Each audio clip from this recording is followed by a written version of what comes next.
Well, welcome again. We are in a series of talks, and we've called this series of talks The Church in Primary Colours. Do you remember those colour wheels that you made in primary school? I vaguely remember it, and you make a wheel with three colours on it, and it's I think the primary colours. I should have researched this before I started talking about primary colours. It's red, yellow, and blue, isn't it? That's right. Yeah. All colours are made by mixing those three colours. That's right, isn't it? You can make all colours by mixing those three primary colours. And the premise of this series of talks is that the churches are a bit like that.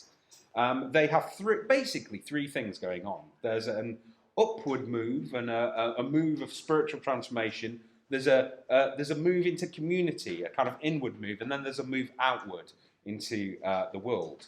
And churches differ, and some churches are like this, and some churches are like that, and some churches are big, and some churches are small, and some churches are loud, and some churches are quiet. But they all have those kind of things in them, and whatever it looks like, it's made up of those primary colours. So let me just summarise where we've been so far. So we talked about the kind of upward move. What do we do when we encounter the love of God? How does it change us?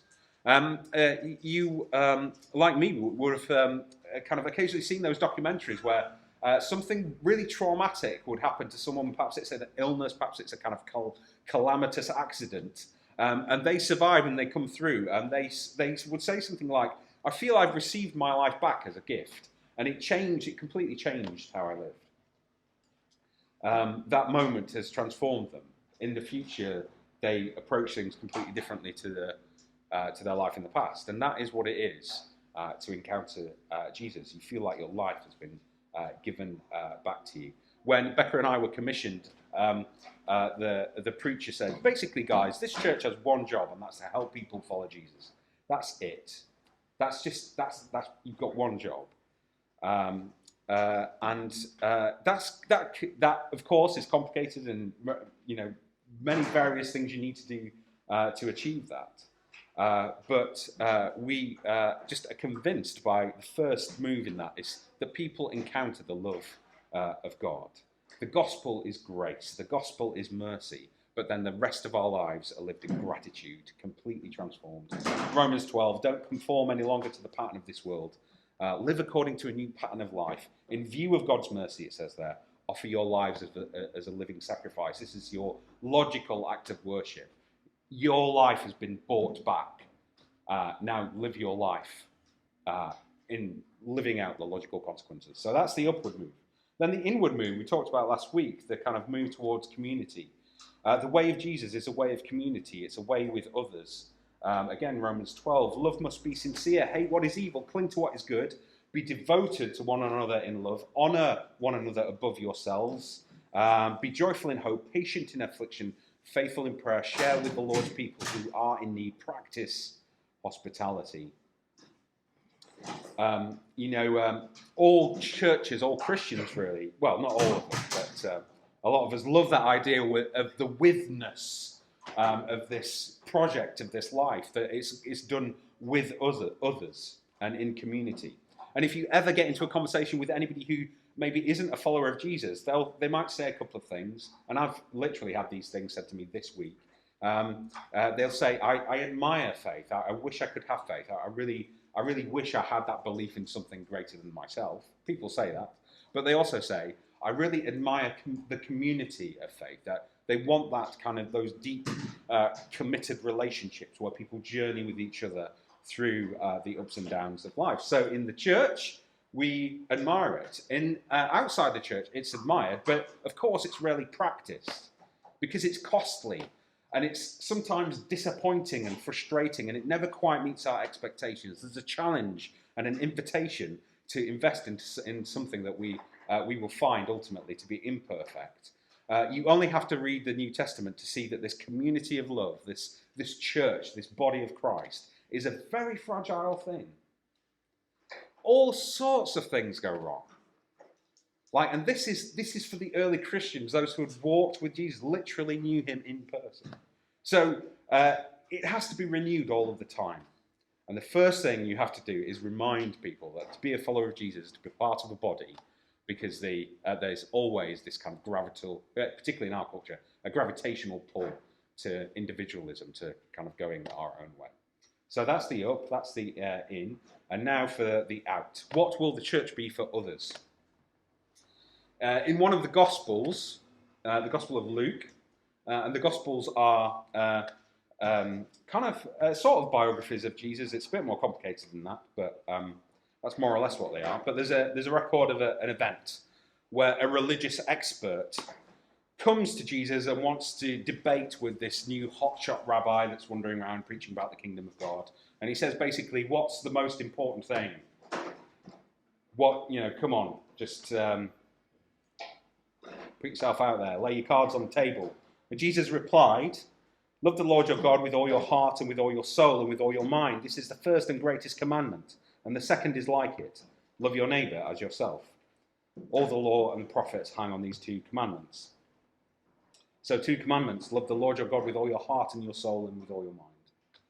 And then love your neighbour as you love yourself.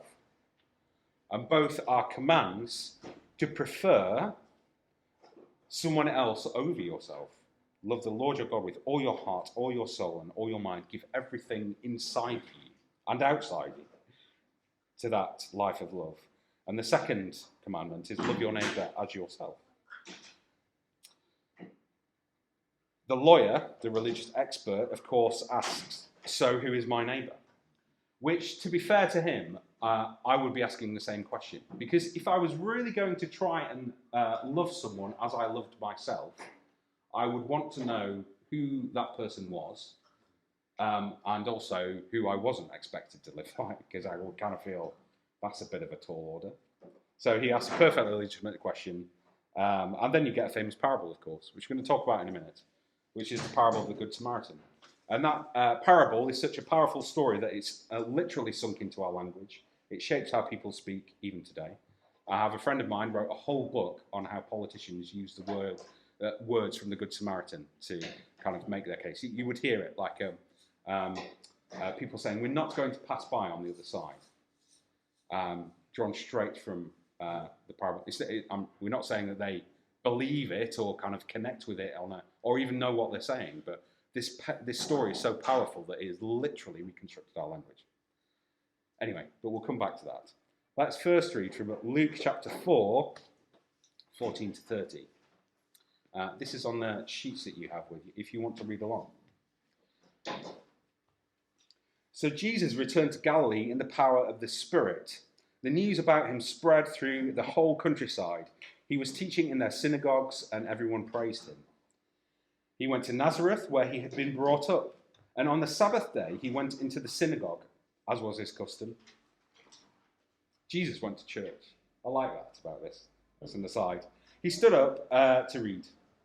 And the scroll of the prophet Isaiah was handed to him. Unrolling it, he found a place where it is written, the Spirit of the Lord is on me, because he has anointed me to proclaim good news to the poor. He has sent me to proclaim freedom for the prisoners and recovery of sight for the blind, to set the oppressed free, to proclaim the year of the Lord's favour. Then he rolled up the scroll, gave it back to the attendant, and sat down.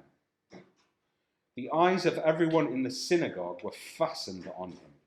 He began by saying to them, today this scripture is fulfilled in your hearing. All spoke well of him and were amazed at the gracious words that came from his lips. Isn't this Joseph's son? They asked. Jesus said to them, surely you will quote this proverb to me. Physician, heal yourself, and you will tell me, do here in your hometown what we heard you did in Capernaum. Truly I tell you, he continued, no prophet is accepted in his hometown.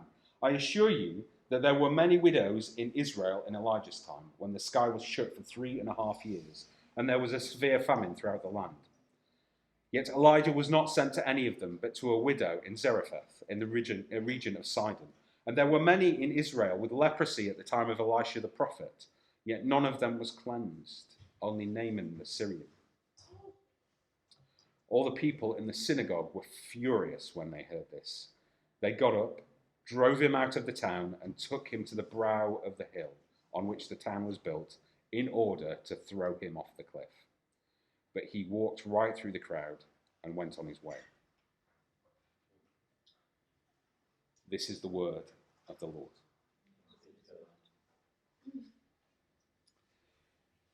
So we live in a pretty divided time, am I right? I'm sure you'll agree. Deep and profound divides springing up everywhere.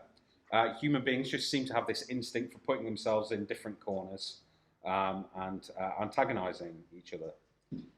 Sometimes it's absurd things. Does anybody remember, showing my age slightly, that absurd kind of thing between Blur and Oasis? Do you remember that? The bands Blur and Oasis. It was just an entirely kind of confected thing. And it used to end up on the 6 o'clock news. And in a way, people used to ask you, who do you prefer? And I'd be like, well, at the time I would have said Oasis, but now I would say Blur. Controversial opinion. Or Pepsi and Coca-Cola, or Marvel and DC, or Mac and PC. Can you think of any more? Any more? No? Well, we could go more serious, couldn't we? It could be political parties or ideologies. In the States, it's writ large over a whole culture, Republican or Democrat. It used to be in the States that people would, when they were asked in polls, would you prevent your son or daughter, or try to prevent your son or daughter marrying a person of a different race? And there was quite a high yes rate to that. People didn't like the idea of interracial marriage. Now they don't like the idea of interpolitical marriage. They would actively try and prevent their children from marrying a Republican or a Democrat. And it's essentialized. It's become deep in it. But of course, we can easy to throw rocks at those people. Liberal or conservative, Brexiteer or Remainer. These are the divides. Here is another one: white or brown bread. If you could only have a white loaf or a brown loaf in your cupboard, which would it be? Brown. Oh, that's cheating, Paul. But we'll come back to it. So some of you are going to say, clearly white bread is much better, because what could be better than hot white toast covered in butter with a cup of tea? What could be better than that? You can't make a bacon sandwich with brown bread. See, now the room is divided. I thought it was going to be Brexiteer and Remainer. That was going to create tension, but the room is divided between bacon butties with brown or white bread. Anyway, others will say, and I think, to be truthful, there is an argument in favour of this. If you want to put that filth in your body, then that's up to you. Yes, it tastes nice, but it tastes nice because there's loads of sugar in it and salt, and it has basically zero nutritional value, and it's actively bad for you. Early on in lockdown, I did a little. When I was enthusiastic about homeschooling, which lasted for about 3 weeks. I did a project with the boys on the Chorleywood bread process, which is well worth a look into. It completely changed the manufacture of bread, but it is a very different product to what you think it is. Anyway, they would say you want some kind of proper kind of sourdough or some kind of rye, and that would be good for you, and that's like real food. So divides, tribes, the red corner and the blue corner, Blur and Oasis, Mac and PC, even religious and non-religious. The church has, for hundreds of years, been suffering from a similar kind of divide, and the divide goes to the heart of the nature of the gospel and the purpose of the church in the world. On the one hand, you have those who say that the mission of the church is the salvation of souls, that our task is to introduce others to Jesus. End of. They emphasize the vertical relationship between the individual and their creator. Can it be restored? It's broken. Can it be restored? Can a sinner be forgiven? Yes, they say, a sinner can be forgiven. In Jesus, that relationship can be restored. The individual can be made right with his or her creator.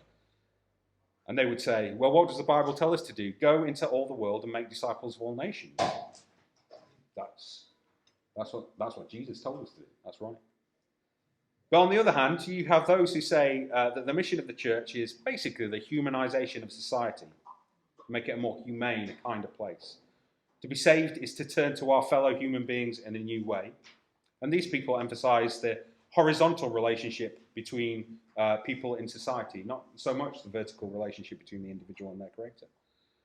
They say, what is the gospel if it doesn't address questions of poverty, inequality, racial justice, and climate crisis? What is it good news if we can't speak to those things? Can our broken world be restored? It's broken. Can it be fixed? Yes, they say. Jesus has taught us to live lives of love. And what does Jesus teach us? Love your neighbour as yourself. And they're right. And this crops up, I mean, those are, to some extent, simplifications and generalisations, but this crops up quite often in churches, and I've seen it happen in churches I've been part of. Even today, one will be championing one vision, and another will be championing another, emphasising one over the other.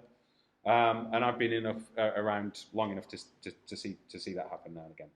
And sometimes even this becomes about ourselves. This becomes about our personal preference. Someone will say, my thing is the community stuff.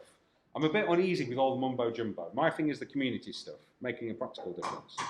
And others will say, what really gets me going is a kind of really great no punches pulled teaching of the gospel. People need to know that they're broken and that they can turn to Jesus and be restored. People need to know that. So, you might be wondering, where do we sit on the spectrum? Which do we in this church opt for? How does this primary colour look in our community? Well, the thing I want to say is, and I'm going to turn to the Bible in a minute, which is the most important thing, is that both of those positions are basically white bread versions of the gospel. Both of those, it's not one that's brown and one that's white, not one that's wholesome and one that's limited. Both of those are limited. The problem, of course, with white bread is not what it has in it, generally speaking, but what it doesn't have in it.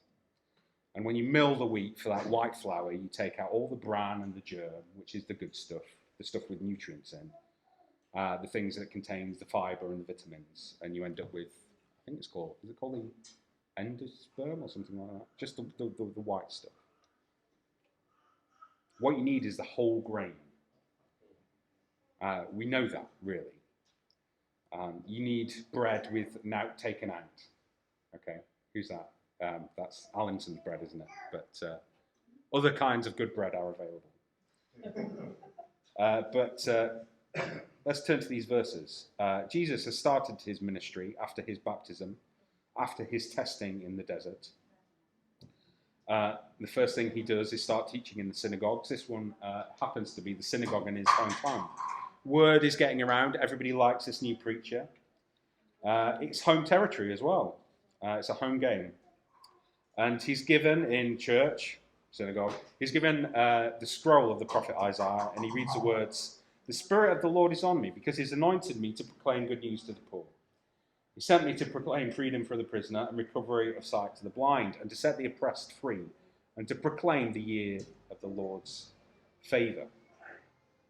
But sometimes these verses are referred to as the Messianic Manifesto. It's a kind of blueprint for what Jesus was doing. This is his kind of starting statement, almost the first words in the gospel that he preaches.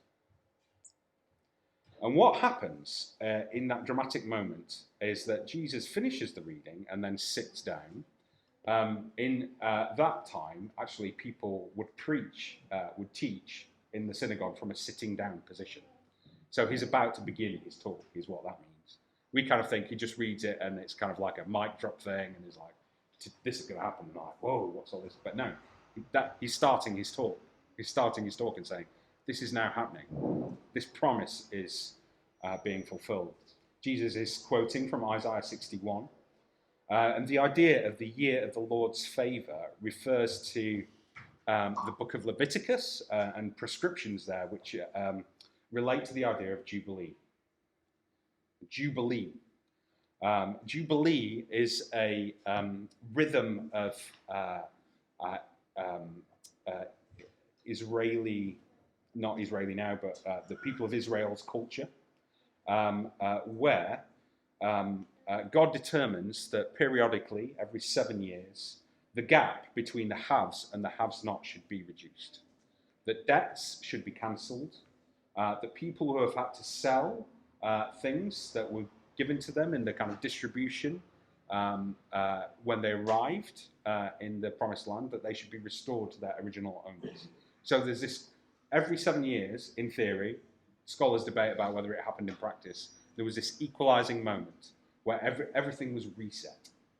It was a year of Jubilee. So Deuteronomy 15, for instance, describes how debts were to be cancelled, that there should be no poor amongst you. That's, by the way, probably what Jesus was talking about when he said, the poor you will always have with you. Basically, that's a coded way of saying, you say you're following the law, but you're not. There are lots of people that say lots of crazy things about that. He's not affirming the idea of poverty. These ideas of Jubilee are more radical than any contemporary politician would ever consider in their worst nightmares or most wonderful dreams. More radical than they would even consider proposing. But the thing which Jesus is talking about is something even more than that. It's a kind of super Jubilee prophesied in the book of Isaiah. And this is the ultimate Jubilee, which is actually about God returning and living with his people and bringing shalom and peace and fullness to that community. And Jesus said, sitting down, starting his preach, this is about to happen now. There's an economic dimension, good news for the poor. There's a physical dimension, restoring sight to the blind. There's a political dimension, freedom for the oppressed. And his hearers love this idea, love this notion. And who could disagree? Who could disagree with these things? But then things, of course, move on. And there is also a spiritual dimension. Like, we miss it because we don't really know the Bible. And I would say that about myself as well. So, I mean, can anybody happen to recite Isaiah 61 in full for me? No, I couldn't if somebody asked me to do that. But what's fascinating is that when Jesus speaks these words, when he's reading from the scroll, he stops kind of halfway through a sentence. It's not quite right to say that because there weren't sentences in there wasn't kind of full stops and things like that. But he stops kind of midway through a kind of statement. Let me read to you the full version. He has sent me to bind up the brokenhearted, to proclaim freedom for the captives, to release from darkness the prisoner, to proclaim the year of the Lord's favour and the day of vengeance for our God.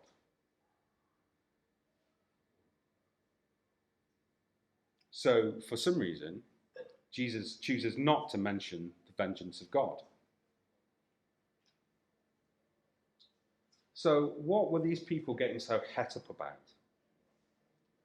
We see they were super excited about the possibility that God was going to restore Israel and to bring liberation from their oppressors. This was an oppressed people. They were subject to imperial oppression. They were excited by the idea. They were just ordinary people in an ordinary town, not a kind of wealthy centre of commerce. They were excited by the idea of economic liberation. These were people who would have been caring for blind and deaf and otherwise disabled relatives, and they would be excited about the idea that they might be healed and restored. And they love that idea.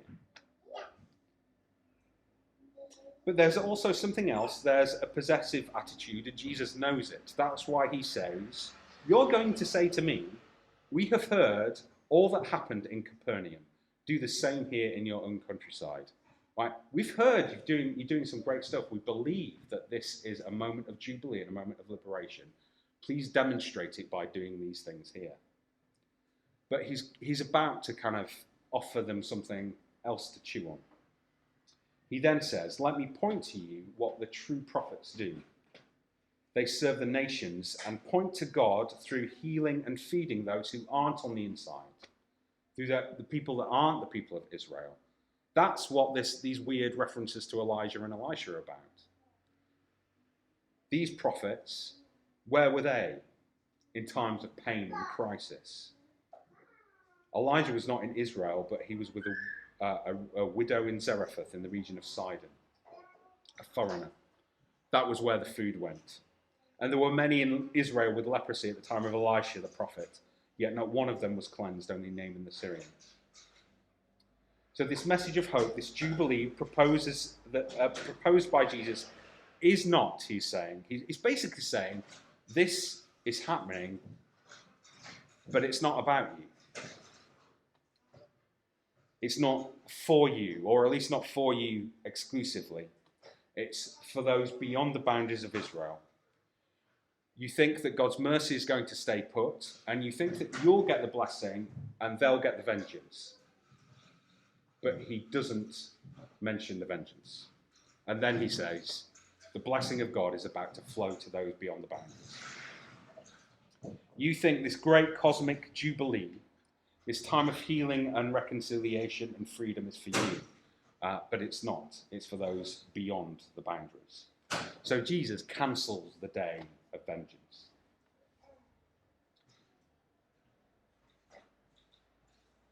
They wanted to believe that the blessings belonged to them, that God's vengeance was heading for everybody else.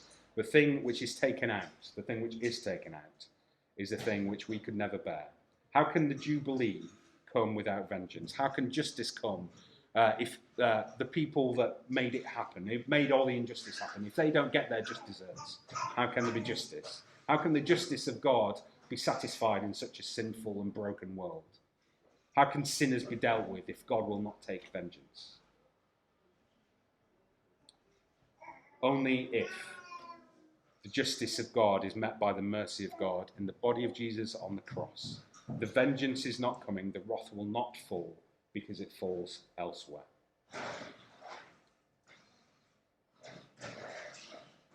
So in these verses, which often read like a kind of manifesto for some kind of social project, we see that in Jesus, God holds everything together that we feel inclined to separate. You know, God actually cares for the actually poor, the physically, materially deprived. He actually cares for them.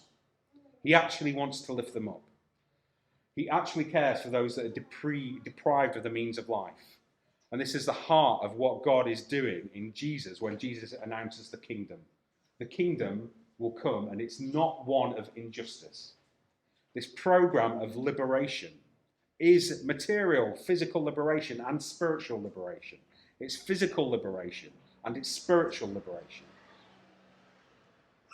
But always pushing and pulsating outwards beyond the boundary of the kind of already religious, the already gathered. What are the material, physical dimensions of the gospel now? Who is my neighbour? In comes the question from the lawyer, and there's a fascinating lesson. Jesus tells this story. It upends all the categories that are kind of underpinning the question. The priest and the Levite. You know what the priest and Levite do in that story? They follow the law. They avoid contact with the possibly dead man in the gutter. They're doing what they should do, or should in a kind of abstract and limited sense. But they ignore the very obvious call of God to the vulnerable. The Samaritans, a group hated for their kind of religious syncretism, they were thought of as a sort of kind of half Jew, resented for it. But he is a neighbour to the man because he loves the man. Who is my neighbour? Now, I just think this is such a compelling story, and the reason why it's so powerful is that Jesus doesn't give general guidance. There's no tick box system for knowing who you're in this kind of relationship with. There is literally no way of knowing who your neighbour is. And thus, therefore, the story thrusts us in the direction of what, if I could put it like this, could be called ethical universalism. Like, you have this relationship with whoever. But after that, then it pulls us away from the very general to the very specific. And it doesn't let us get away with the kind of wishy-washy hand-wringing about love for humankind. Because the man sees someone in a gutter, an actual man in an actual gutter who he actually has to help. So, yes, we potentially, this is very wide-ranging, but sometimes we get a bit trapped by that, don't we? Like, everybody's my global neighbour, and therefore, you know, that's complicated. And there's not much I can do about this, that, or the other. I can't really help. I can't do an awful lot about the Taliban, frankly. Can't do an awful lot even about hunger. A few. Well, where are the refugee camps in northern France? There'd be less than 100 miles, about 100 miles, 150 miles. I don't know. Can we do anything about that? But we get trapped in this kind of dangerous and abstract universalism. I'll just say about this parable, it leads us not to everyone, but to anyone. Can I make that distinction? It leads us not to everyone, but to anyone. If we try and love everyone, we usually end up loving no one. If we try and be a neighbour to everyone, we'll end up being a neighbour to no one. Everyone leads to no one. We'll kind of hoist ourselves on the petard of this kind of grand, ambitious universalism. Rather, it's about anyone. It's not everyone, it's anyone. And I know this could seem like a potentially pedantic thing to say. It's not everyone, it's anyone. Because it could be anyone, but it always ends up being someone. Anyone leads to someone. Everyone leads to no one. Anyone leads to someone.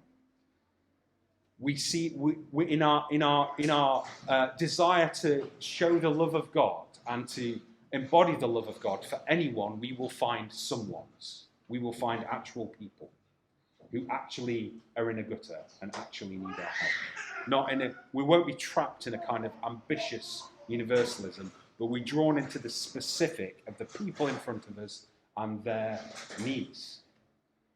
And also, by the way, another aspect of the parable of the Good Samaritan is, what about if it's our needs? Who ends up being a neighbour to me? Because do you see that in the parable, it's the non-Jew that ends up being the neighbour, and it's reversed, but that's another thing altogether. The Jew is in the gutter, the religious person is in the gutter. He's helped by the hated other. Anyway, but that's another thing. Who are the people that we will come across? I want to speak to you just momentarily, and this is drawing to a close. We're part of an alliance called London Citizens. London Citizens is based on a principle and a set of practices called community organising.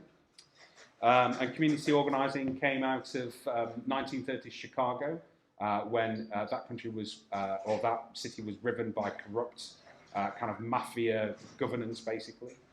It was run by the mob. And people were trying to work out how could powerless people build their power and make their lives better. Obviously, there's a lot of time between and space between here and there. But the interesting thing about all of this is that it starts with listening. When you do this thing, it starts with listening. London Citizens started the Living Wage campaign in 2001. They drew together people in East London to hear about the issues that were affecting them. What came up again and again? Low wages.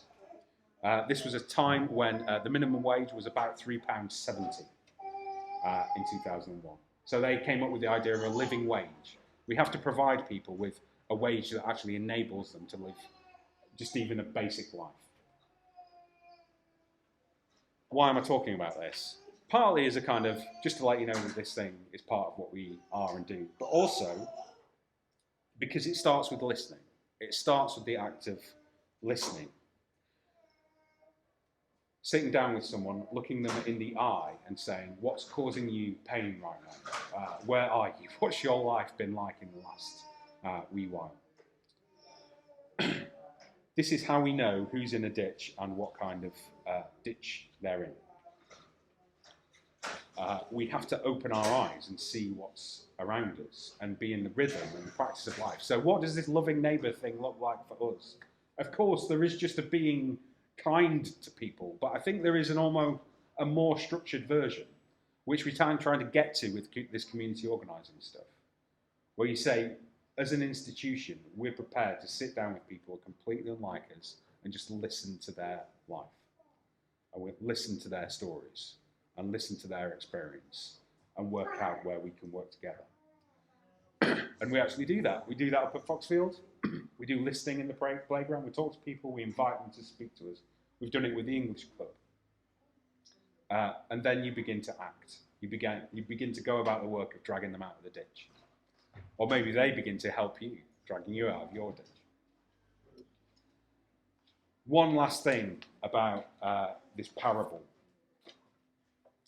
before we share communion together. Do you notice what Jesus does in the end?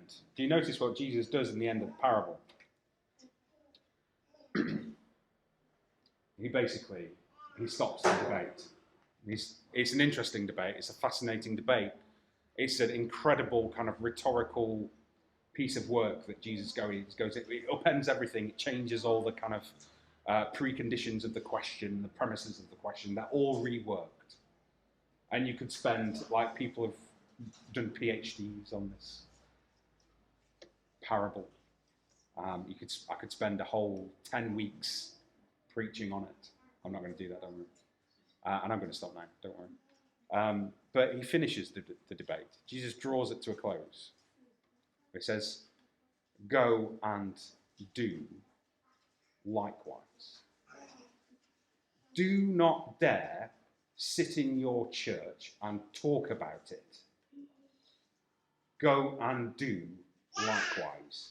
Don't dare approach me with a religious debate around who this belongs to and who God is calling me towards. Don't you dare. Go and do likewise. Which is a challenging note once you finish, isn't it?